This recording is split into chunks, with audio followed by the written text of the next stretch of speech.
नमस्कार, hornbill TV देख रहे हैं आप। मैं हूं आपके साथ विशाल गर्ग। खबरों की शुरुआत करेंगे। उत्तराखंड के सैनिक कल्याण मंत्री गणेश जोशी ने सैन्यधाम स्थल गुनियाल गांव देहरादून में वृक्षारोपण किया। बता दें कि मंत्री ने पीएम मोदी के आह्वान पर एक पेड़ मां के नाम अभियान के तहत मां के सम्मान में आंवले के पौधों का रोपण कर वृक्षारोपण किया। अभियान के तहत सैन्यधाम स्थल में 200 से ज़्यादा कई प्रजाति के पौधों का रोपण किया गया। इस मौके पर मंत्री गणेश जोशी ने लोगों से प्रकृति के संरक्षण और संवर्धन की दिशा में अभियान में जुड़ने की अपील भी की। उन्होंने कहा कि जिस तरह जलवायु परिवर्तन और पेड़ों के कटान से जल स्रोत सूख रहे हैं, ऐसे में वृक्षारोपण करना काफ़ी ज़रूरी है।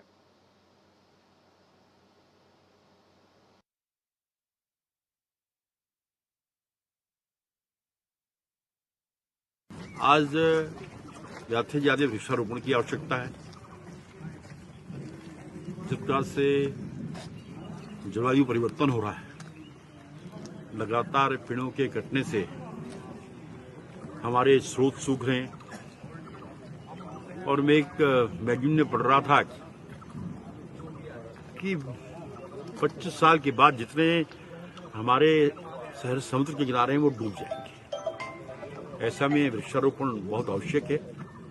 और माननीय प्रधानमंत्री जी की प्रेरणा से एक पेड़ मां के नाम उसकी अभियान की शुरुआत आज हमने अपने सैन्यधाम से की है। अपने कार्यकर्ताओं के साथ लगभग हम 100-200 पेड़ आज यहाँ पर लगा रहे हैं। और उसके बाद हरेले के अवसर पर कल मैंने अपने अधिकारियों की बैठक ली थी। हमने कहा कि जो 1300 से नीचे की हमारी आबादी है या 1300 से ऊपर कौन से फलदार वृक्ष हैं उनको लगाइएगा, और 1300 से ऊपर क्योंकि जो हमारा बांझ है,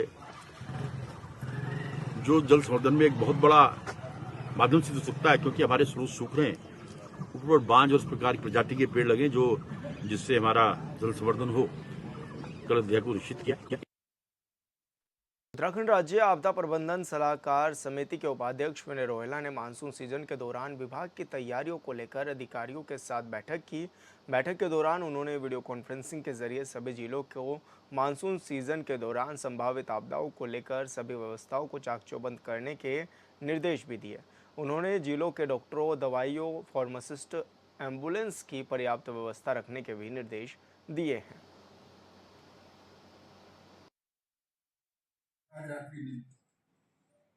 इस तरह से सर हमारे पास इंटरव्यूमेंट होता है सर, पहाड़ों में ज्यादा इसकी जरूरत पड़ती है, उसको कर रहे हैं सर। मान के देंगे इसको गोदामों में नहीं रखेंगे। आज आपदा प्रबंधन की यहाँ पर डीएमसीसी हॉल के अंदर सचिवालय में बैठक हुई है, जिसके अंतर्गत सभी जिला मुख्यालयों में अपर जिलाधिकारी और जिलाधिकारी बंधु, डीडीएमओ और सभी वरिष्ठ अधिकारी जुड़े हुए थे। इसी प्रकार आपदा से जुड़े हुए सभी राज्य स्तरीय विभाग और जिला स्तर के विभाग, जैसे स्वास्थ्य है, सिंचाई है, सभी उनके मुख्यालयों से उनके अधिकारी भी इस बैठक में जुड़े हुए थे। शासन स्तर पर इसमें बैठक में गंभीरता को विचार करते हुए जो आपदाग्रस्त क्षेत्र है उनके अंदर नदी नालों की सफाई व्यवस्था और उनको नदियों को चैनल करने की व्यवस्था, पीड़ितों को सहायता तुरंत देने के लिए जो ट्रांसफार्मर, विद्युत पोल, इस प्रकार के जिनसे आपदा बढ़ती है, जो अपना बिजली पानी मोटर होती है, मोटर खराब होने से भी लोगों को पानी व्यवस्था मिलने में दिक्कत हो जाती है। जो रास्ते हैं, जो सड़कें हैं, उन पे आपदा आने से, पानी बढ़ जाने से ट्रैफिक रुकता है, तो पैदल मार्ग भी सुव्यवस्थित हो जाए आसपास। इस प्रकार से पूरा कार्य करने के लिए आज ये बैठक में दिशा। उत्तराखंड के मैदानी क्षेत्र में जून से अक्टूबर तक के बीच डेंगू और चिकनगुनिया का संक्रमण देखा जाता है। बीते साल भी डेंगू का काफ़ी प्रकोप रहा था, जिसकी वजह से 17 लोगों ने अपनी जान भी गंवाई थी। इसी को देखते हुए स्वास्थ्य सचिव ने सभी विभागों को अभी से अलर्ट रहने के निर्देश दिए हैं। साथ ही मच्छरों को न पनपने देने के ज़रूरी कदम उठाने को भी कहा है। स्वास्थ्य सचिव ने बताया कि डेंगू और चिकनगुनिया की रोकथाम के लिए पहले से ही एसओपी जारी करते हुए माइक्रो कंटेनमेंट जोन भी बना दिया गया है। साथ ही नगर निगम और लोकल एडमिनिस्ट्रेशन से भी लगातार मीटिंग चल रही है।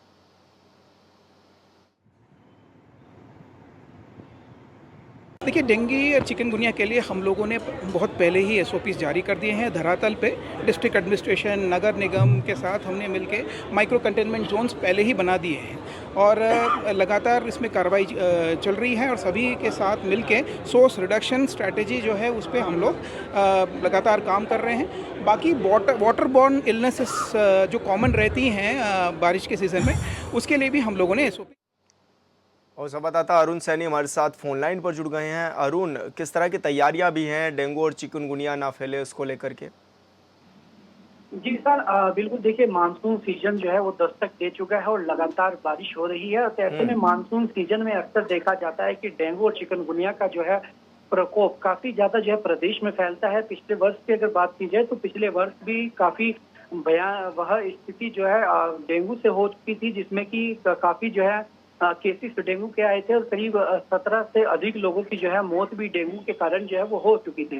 तो ऐसे में इस बार पिछले वर्ष के मुकाबले इस बार डेंगू इतनी गति से ना फैले, डेंगू पर का जो प्रकोप है उसे बढ़ने से रोका जा सके, इसको लेकर स्वास्थ्य विभाग अलर्ट मोड पर है और स्वास्थ्य सचिव ने जो है एसओपी भी जारी कर दी गई है। और ऐसे में डेंगू चिकनगुनिया को लेकर जो है एसओपी जारी की गई है कि तमाम अस्पताल जो है उन्हें अलर्ट मोड पर रहने के भी निर्देश दिए गए हैं। और जिस तरीके से दून अस्पताल ने भी हालांकि अपनी तैयारियां जो है वो पूरी कर ली हैं, मच्छरदानी से लेकर जो तमाम व्यवस्थाएं हैं दून अस्पताल में वो भी पूरी हो चुकी हैं। लेकिन अगर बात की जाए धरातल पर जिस तरीके से देखा गया है कि देहरादून शहर में कई ऐसा सीवर लाइन के काम भी चल रहे हैं, तो ऐसे में जगह जगह पर जो है गड्ढे खुदे हुए हैं। तो ऐसे में उनके जो गड्ढे हैं उनमें पानी जमा होता है, तो ऐसे में उसमें डेंगू जो है वो पनपता है। तो ऐसे में इन पर जो है किस तरीके से कार्य किया जाता है, इनमें इन गड्ढों को किस तरीके से जो है वो भरा जाता है, तो ये भी जो है देखने वाली बात होगी। और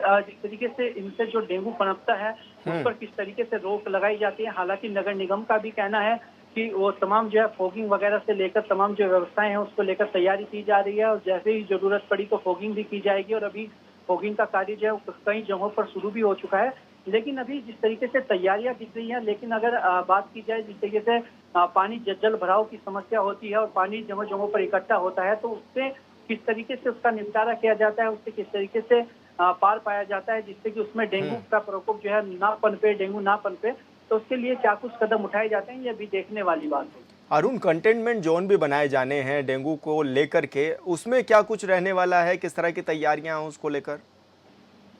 जी सर, बिल्कुल कंटेनमेंट जोन की अगर बात करें तो वो भी बनाए गए हैं और लगातार जो है एसओपी सभी को जारी की गई है, सभी विभागों को जारी की गई है। और चाहे नगर निगम के साथ मिलकर हो या फिर अन्य किसी जो है स्वास्थ्य विभाग के साथ मिलकर हो, तो जिस तरीके से देखा गया है कि डेंगू का जो प्रकोप होता है उसे रोकथाम के लिए जो है कहाँ पर ऐसी चीजें देखने को मिलती है, कहाँ से जिस तरीके से कई जगहों पर गड्ढे हैं तो वहाँ पर लार्वा ना पनपे, उसके लिए किस तरीके से तैयारी की जाए। तो ये तमाम ऐसी तैयारियों पर जो है जोर दिया जा रहा है। और ऐसे में डेंगू का प्रकोप इस बार ज्यादा ना फैले, इसके लिए तमाम एसओपी जो है स्वास्थ्य विभाग की तरफ से जारी कर दी गई है। लेकिन आने वाले समय में ही ये देखना होगा कि अस्पताल कितने जो तैयारियां हैं वो धरातल पर जो है कितनी पुख्ता होती हैं, कैसे डेंगू से बचा जा सकता है। और जो पिछली साल डेंगू ने एक भयावह रूप लिया था वो इस बार ना देखने को मिले, इसके लिए क्या कुछ आगे तैयारियां जो है शासन की रहती है।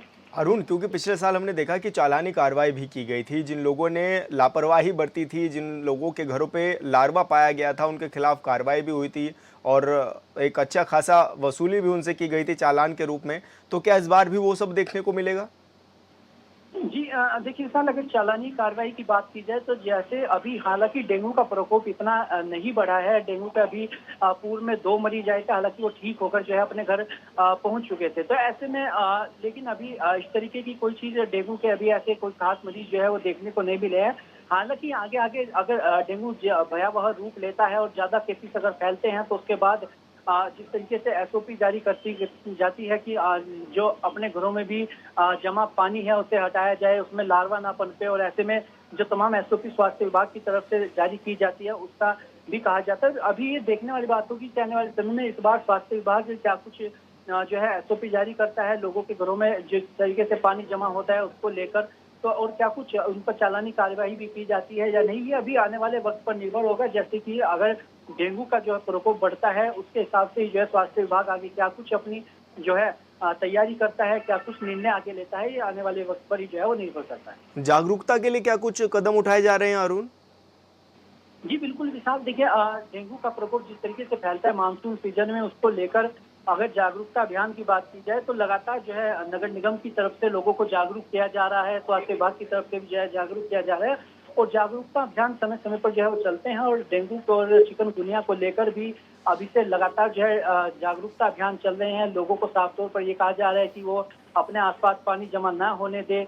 अस्पतालों को भी एसओपी जारी कर दी गई है और नगर निगम को भी जो है उसके साथ भी बैठक करके तमाम व्यवस्थाओं पर जो है जोर दिया जा रहा है। तो ऐसे में जागरूकता अभियान भी जो है लगातार वो चल रहा है। ऐसे में डेंगू का प्रकोप क्योंकि ज्यादा ना फैले, क्योंकि जिस तरीके से पिछले वर्ष देखा गया राजधानी देहरादून में भी जो है काफी भयानक रूप जो है डेंगू ले चुका था और ऐसे में कई लोगों की मौत भी जो है राजधानी देहरादून में हुई थी। तो ऐसे में इस बार ऐसी कुछ चीजें ना हो, इसके लिए जागरूकता अभियान से लेकर तमाम ऐसी व्यवस्थाएं जो है वो बनाई जा रही है। बिल्कुल अरुण, बहुत बहुत शुक्रिया आपका तमाम जानकारी साझा करने के लिए।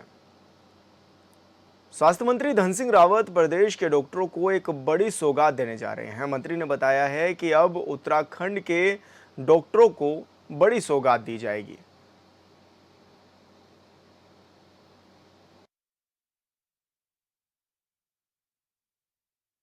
देखिए, अमूमन ये ध्यान आता है कि जब भी हम डॉक्टरों के ट्रांसफ़र करते हैं तो उनको काफ़ी दिक्कतें होती हैं।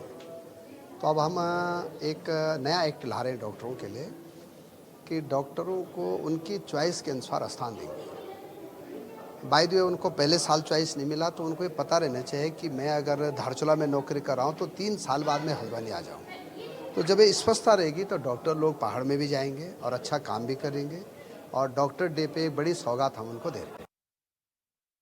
उत्तराखंड सरकार पर्यावरण संरक्षण के ऊपर अपना ध्यान केंद्रित कर रही है। वहीं मानसून के दौरान ज़्यादा से ज़्यादा पेड़ लगाए जाएं, इसके लिए भी सरकार लगातार कोशिश कर रही है।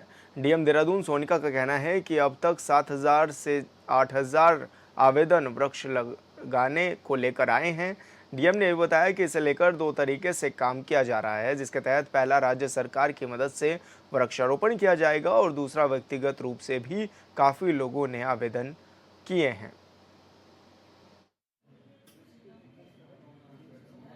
अब इसमें 2 तरह से है। एक तो जो गवर्नमेंट पेड़ लगा रही है, जो फॉरेस्ट डिपार्टमेंट पेड़ लगाता है या हॉर्टिकल्चर डिपार्टमेंट पेड़ लगा रहा है और हम लोग पेड़ लगा रहे हैं। एक है जो हम लोगों ने अभी अभियान चलाया जिसके अंदर लोग जो डिमांड करते हैं हम उन्हीं से रिक्वेस्ट करते हैं कि वो ओथ लें। मानसून से पहले व्यवस्था दुरुस्त करने के लाख दावे किए जा रहे हैं और बैठक कर मानसून से पहले होने वाले नुकसान के लिए भी रणनीति बनाई जा रही है। लेकिन जैसे ही बरसात होती है तो सारे दावे बारिश के पानी की तरह बह जाते हैं और कुछ बचता ही नहीं है। तो बस बेबसी और व्यवस्थाओं की तस्वीरें इस बार भी सीज़न की पहली बारिश में ही देखने को मिल रही हैं। ऐसे में स्मार्ट सिटी की सड़कों की पोल भी खुलती हुई नज़र आ रही है। इस रिपोर्ट में देखिए। कि ड्रेनेज सिस्टम में जो सफाई वाला पार्ट है वो नगर निगम के द्वारा किया जाता है। तो हमारा जो भी बड़े नाले हैं जहां मशीन्स के द्वारा क्लीनिंग की जाती है वो लगभग पूर्ण की जा चुकी है।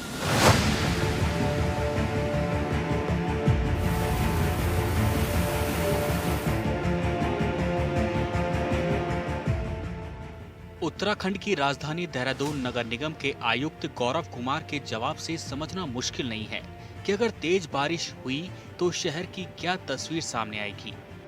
मीडिया के सवालों पर साहब का जवाब यह है कि बड़ी नालियां जिनकी सफाई मशीन के जरिए की जानी थी उसे पूरा कर लिया गया है और जो मैनुअली यानी श्रमिकों के जरिए होना है उसका काम भी 70 से 80% कर लिया गया है। यानी 20% छोटी मोटी नालियों की सफाई अभी बाकी है। तो सवाल है कि क्या इससे पहले नगर निगम वाले सो रहे थे? देखिए, ड्रेनेज सिस्टम में जो सफाई वाला पार्ट है वो नगर निगम के द्वारा किया जाता है। तो हमारा जो भी बड़े नाले हैं जहां मशीन्स के द्वारा क्लीनिंग की जाती है वो लगभग पूर्ण की जा चुकी है। जो मैनुअल क्लीनिंग की जा रही है वो भी हमारी लगभग 70 से 80% पूर्ण हो गई है। आगामी 1 सप्ताह में हम 100% का लक्ष्य लेकर चल रहे हैं। इसके अतिरिक्त दूसरा जो पार्ट है आपके प्रश्न का वो है ड्रेनेज सिस्टम। तो जो नगर निगम की नालियां हैं जो या छोटे गली मोहल्लों में सोकपिट का काम है वो भी नगर निगम के द्वारा किया जा रहा है। जो बड़ी रोड्स के अलोंग है जिनके डायरेक्शंस में उसमें PWD या अन्य संबंधित विभाग हैं उनके साथ भी लगातार समन्वय स्थापित कर जो भी ऐसे वल्नरेबल एरियाज़ हैं उनके लिए उनको सूचित किया जा रहा है। उत्तराखंड में मानसून की एंट्री हो चुकी है और राज्य के अलग अलग जिलों में बारिश भी हो रही है जिसकी तस्वीरें अभी से डरा रही है। नैनीताल के रामनगर में सावलदे नदी में बाढ़ आ गई। धर्मनगरी हरिद्वार में तेज बारिश हुई तो गंगा की सहायक नदियों में फर्राटे भरने वाली गाड़ियां तैरने लगी। ऐसे में अगर राजधानी देहरादून में तेज बारिश हो गई तो क्या फिर शहर के लोग क्या करेंगे? इसका जवाब भी जरूरी है। और इसके लिए एक टीम भी बनाई गई है। नगर निगम की जो टीम है वो लगातार अगर कहीं से भी कोई सूचना आती है तो उसको निस्तारण करने के लिए तुरंत वो टीम जाती है। अजीब जवाब है बीजेपी सरकार में दर्जा प्राप्त मंत्री मधु भट्ट का। मतलब अगर राजधानी देहरादून में तेज बारिश होगी और जलभराव होगा तो शहर के लोग नगर निगम को फोन करेंगे और कहेंगे कि नगर निगम वाले भाई जी हमारे इलाके में जलभराव हो गया, हम परेशान हैं, तो कुछ कीजिए। बिल्कुल निश्चित रूप से, क्योंकि देखिए जल भराव अगर कहीं हो रहा है, अगर कहीं जैसे नालियाँ अगर नहीं बनी है तो उसकी अभी माननीय मुख्यमंत्री जी ने लगातार पहले से ही काफ़ी दिन पहले से कह दिया था, जहाँ-जहाँ नालियाँ हैं उनको दुरुस्त किया जाए, ठीक किया जाए। इसमें कोई शक नहीं कि उत्तराखंड के मुख्यमंत्री पुष्कर सिंह धामी किसी भी मामले में गंभीर रहते हैं। वो हमेशा अधिकारियों के साथ बैठक करते हैं और दिशा निर्देश देते हैं। ऐसे में अगर सीएम धामी ने अधिकारियों को आदेश दिया था तो फिर काम कैसे अधूरा रह गया और इसके लिए जिम्मेदार कौन है? अगर सब कुछ मुख्यमंत्री ही देखेंगे तो फिर शहरी विकास मंत्री समेत अलग अलग विभागों के मंत्रियों की जिम्मेदारी क्या है? हरिद्वार में जो है तमाम गाड़ियां बह गई, तमाम जो है जल भराव की दिक्कतें हो गई, तमाम जनजीवन अस्त व्यस्त हो गया। पर्वतीय क्षेत्रों में जगह जगह मार्ग बाधित हो गए, लैंडस्लाइडिंग जो है जगह जगह देखने को आई है। तो इससे साफ है कि प्रशासन ने पहले तैयारियां जो है नहीं की हैं। मॉनसून सीजन शुरू होने के महीनों पहले से ही तैयारियां पूरी होने का दावा किया जाता है। जब वक्त आता है तो मीडिया के सवालों पर दलीलें दी जाती है जो मौजूदा वक्त में दी जा रही है। नगर निगम वाले साहब कह रहे हैं कि सफाई से लेकर निर्माण कार्य तक किया जा रहा है। बीजेपी के नेता कह रहे हैं कि सीएम से पहले ही आदेश दे दिया था और विपक्ष पूछ रहा है कि पिछली बार से सरकार ने कोई सबक नहीं लिया। उत्तराखंड सरकार जो है पिछले वर्षों की घटनाओं से कोई सबक नहीं लेती है और हर साल जो है स्थिति ज्यों की त्यों रहती है और भगवान भरोसे जो है जनमानस को छोड़ दिया गया है कि वही उनकी रक्षा करेगा, सरकार की कोई जिम्मेदारी नहीं। राज्य की जनता को परेशानी होगी तो फिर सवाल तो उठेंगे ही जो फिलहाल उठ भी रहे हैं। देहरादून देश के उन 100 शहरों में शामिल है जिसे स्मार्ट सिटी बनाना है और देहरादून स्मार्ट सिटी की सच्चाई ये है कि वर्षों बाद भी सीवरेज सिस्टम तक नहीं बन पाया। देहरादून को स्मार्ट बनाने के लिए 2017 में काम शुरू किया गया। शहर के सीवरेज सिस्टम का काम 2022 में शुरू किया गया जिसे 30 जून 2023 तक पूरा होना था, लेकिन ऐसा नहीं हो सका। सीवरेज सिस्टम का काम 70% हुआ, लेकिन 30% काम अभी भी अधूरा है। देखिए, मानसून में हर साल उत्तराखंड में आप देखिए कि भारी तबाही होती है। मैदानी क्षेत्रों में जल भराव की दिक्कत रहती है। हरिद्वार उधम सिंह नगर में बाढ़ जो है हर साल आती है और कई गांव जो है बाढ़ की चपेट में आते हैं। जनजीवन अस्त व्यस्त हो जाता है और करोड़ों रुपए की संपत्ति जो है स्वाहा हो जाती है। और पर्वतीय क्षेत्रों में आप देखिए बड़ी भौगोलिक विषम परिस्थितियां हैं, वहाँ लैंड स्लाइडिंग होती है, जगह जगह रास्ते टूट जाते हैं। हम सरकार को लगातार चेताने और जगाने का काम करते हैं कि जो है मानसून के लिए पहले से ही व्यापक तैयारियां करनी चाहिए। देहरादून को स्मार्ट सिटी बनाने के लिए सैकड़ों करोड़ों रुपए खर्च किए गए, लेकिन देहरादून की सड़कें कितनी स्मार्ट हुई यह तो मानसून की पहली बारिश में ही सामने आ गया। मानसून की पहली बारिश में ही राजधानी की सड़कों पर नालियों का पानी बहने लगा। कई इलाकों में जल भराव की समस्याओं का सामना करना पड़ा। समझ से परे ये बात लगती है कि अगर महीनों पहले ही तैयारियां शुरू की जाती है तो फिर आखिर तक काम क्यों पूरा नहीं होता। लेकिन सरकार जो है कुंभकर्णी निंद्रा से जो है उठती नहीं है और कहती है कि विपक्ष जो है अनर्गल आरोप लगा रहा है। आप देखिए कल पहली ही बारिश में जिस तरीके से हरिद्वार में जो है तमाम गाड़ियां बह गई, तमाम जो है जल भराव की दिक्कतें हो गई, तमाम जनजीवन अस्त व्यस्त हो गया। पर्वतीय क्षेत्रों में जगह जगह मार्ग बाधित हो गए, लैंडस्लाइडिंग जो है जगह जगह देखने को आई है। तो इससे साफ है कि प्रशासन ने पहले तैयारियां जो है नहीं की हैं और अब तो पूरी बारिश जो है बाकी है। पूरे मानसून में आगे क्या क्या होगा इसके लिए भी जो है तैयार रहना चाहिए। लेकिन उत्तराखंड सरकार जो है पिछले वर्षों की घटनाओं से कोई सबक नहीं लेती है और हर साल जो है स्थिति ज्यों की त्यों रहती है और भगवान भरोसे जो है जनमानस को छोड़ दिया गया है कि वही उनकी रक्षा करेगा, सरकार की कोई जिम्मेदारी नहीं। राजधानी देहरादून का हाल तब है जब अभी तो मानसून की शुरुआत ही हुई है। जब मानसून की तेज बारिश होगी तो फिर क्या होगा भगवान ही जाने। 2017 से ही राज्य में बीजेपी की डबल इंजन वाली सरकार है और सरकार के सारे मंत्री से लेकर वरीय अधिकारी तक देहरादून में ही रहते हैं। फिर भी शहर बारिश के दौरान लोगों को परेशानियों का सामना करना पड़ता है, तो फिर अंदाजा लगाना मुश्किल नहीं कि पहाड़ों की स्थिति क्या होती होगी।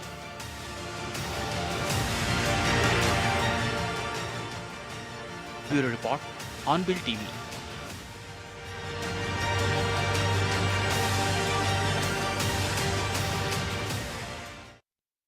विश्व धरोहर फूलों की घाटी में पिछले साल की तुलना इस साल पर्यटकों की तादाद में इजाफा हुआ है। जहां पिछले साल 1 जून से 30 जून तक 2086 पर्यटक फूलों की घाटी में पहुंचे थे, वहीं इस साल जून से अब तक 3608 पर्यटक घाटी का दीदार कर चुके हैं, जिसमें पिछले साल 26 विदेशी पर्यटक पहुंचे थे, तो इस साल 32 विदेशी पर्यटकों ने फूलों की घाटी का दीदार किया है।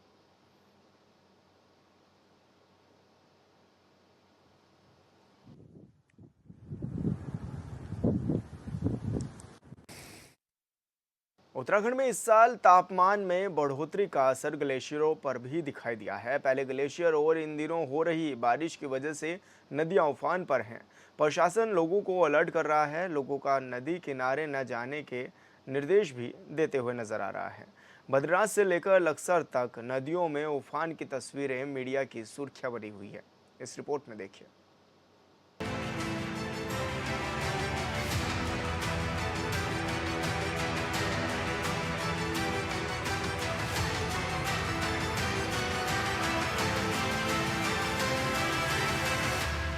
उत्तराखंड में मौसम विभाग ने भारी बारिश की चेतावनी जारी की, जिसे लेकर देहरादून से लेकर लक्सर तक और चमोली से लेकर बद्रीनाथ तक जिला प्रशासन अलर्ट दिखाई दे रहा है। उच्च हिमालयी क्षेत्रों में पहले तो ग्लेशियर पिघल रहे थे और इस बीच हुई कुछ बारिश की वजह से नदियों में उफान की स्थिति। बढ़ते तापमान से लेकर ग्लेशियर पिघलने के कारण बद्रीनाथ धाम में अलकनंदा नदी का जलस्तर अचानक से बढ़ गया, जिसके बाद प्रशासन ने स्थानीय लोगों और तीर्थयात्रियों को अलर्ट किया। कपाट खुलने से अब तक करीब 8,30,000 से ज्यादा तीर्थयात्रियों ने बद्री विशाल के दर्शन किए। बता दें कि सोमवार को दोपहर बाद अलकापुरा घाटी में बड़े तापमान और तेजी से ग्लेशियर पिघलने के चलते अलकनंदा नदी खतरे के निशान से ऊपर बहने लगी। नदी में अचानक बड़े जलस्तर के कारण बद्रीनाथ में तप्तकुंड से महज कुछ फीट नीचे पर अलकनंदा नदी का पानी पहुंच गया था, जिसके चलते यहाँ नारद शिला और बाहर शिला भी अलकनंदा के तेज उफान के आगोश में थे। यही नहीं, नारद कुंड भी अलकनंदा नदी के तेज बहाव में नजर नहीं आ रहा था। लेकिन बद्रीनाथ पुलिस और एसडीआरएफ ने समय पर सजगता दिखाते हुए पूरे बद्री धाम में तीर्थयात्रियों सहित स्थानीय लोगों, पंडा समाज, तीर्थ पुरोहित और व्यापारियों को अनाउंसमेंट कराकर नदी से दूर रहने को लेकर अलर्ट किया। साथ ही अलकनंदा नदी के बढ़ते जलस्तर को देखते हुए तप्तकुंड, नारद कुंड सहित ब्रह्म कपाल के नजदीक नदी किनारे के पूरे क्षेत्र को भी खाली करा दिया। देखिए, मानसून को लेकर चूंकि हमको हर बार तैयार होना पड़ता है और हर वर्ष मानसून में हमें किसी न किसी अलग अलग प्रकार की आपदाओं का सामना करना पड़ता है। उसके लिए पहले से ही हमने सभी विभागों के स्तर पर, सभी जिलों के स्तर पर बैठकें की है। इसमें सभी विभागों को कहा गया है कि आपदा के समय में जो पिछले उनके अनुभव हैं, पिछली जो परेशानियां हैं, पिछली आपदा की स्थिति है, उसके लिए पहले से तैयार हो जाएं। सब विभाग, चाहे नदी नाले साफ करने हो, नगर पालिकाओं के स्तर पर, पंचायतों के स्तर पर हो, बिजली का भी जो है ट्रांसफार्मर है, हमारी बिजली लाइनें हैं, पेयजल की लाइनें हैं, खाद्य सामग्री है। इसके साथ साथ स्वास्थ्य विभाग जो है, चूंकि डेंगू मलेरिया का प्रकोप भी बढ़ जाता है, दवाइयों की कमी भी हो जाती है। सभी विभाग अपने अपने स्तर से अभी काम करें और 24 घंटे अलर्ट मोड में रहें, उनको कहा गया है। गौरतलब है कि ऊपरी हिमालयी क्षेत्रों में बढ़ते वैश्विक तापमान के साथ हुई बारिश से पिछले कुछ दिनों से बद्रीपुरी में अलकनंदा का जलस्तर लगातार बढ़ रहा है। बद्रीपुरी के होटल कारोबारी राम नारायण भंडारी बताते हैं कि इस बार धाम में उमस भरी गर्मी और तपिश का ज्यादा एहसास हो रहा है, लिहाजा अभी टी शर्ट में भी गर्मी हो रही है। ऐसे में बद्रीपुरी के ऊपरी हिस्से अलकापुरी बांग क्षेत्र में अक्सर दोपहर बाद ग्लेशियर पिघलने की प्राकृतिक घटना होना लाजमी है। यही अलकनंदा नदी का जलस्तर बढ़ने का एक कारण भी है। हालांकि सोमवार को दोपहर बाद बढ़े नदी का जलस्तर मंगलवार सुबह 2 बजे तक काफी कम हो गया, जिसके बाद अलकनंदा नदी का उफान थम गया। सामान्य दिनों में अलकनंदा नदी तप्तकुंड से 15 फीट नीचे बहती है। नीलधारा गंगा किनारे बसे अति संवेदनशील 1 दर्जन गांवों को प्रशासन ने अलर्ट किया है। बाढ़ चौकी पुलिस ने लोगों को गंगा किनारे न जाने की चेतावनी दी है। माना जा रहा है कि पहाड़ों पर लगातार बारिश का ग्राफ बढ़ा तो नीलधारा गंगा से कई गाँव में बाढ़ का खतरा मंडरा सकता है। 6 साल पहले नीलधारा गंगा का तटबंध टूट गया था, जिससे कई गाँव में पानी फैल गया था। बाढ़ के कारण किसानों की हजारों बीघा भूमि जलमग्न हो जाती। Bureau report, hornbill TV. और फिलहाल इस बुलेटिन में इतना ही। आप देखते रहिए हॉर्नबिल टीवी। नमस्कार।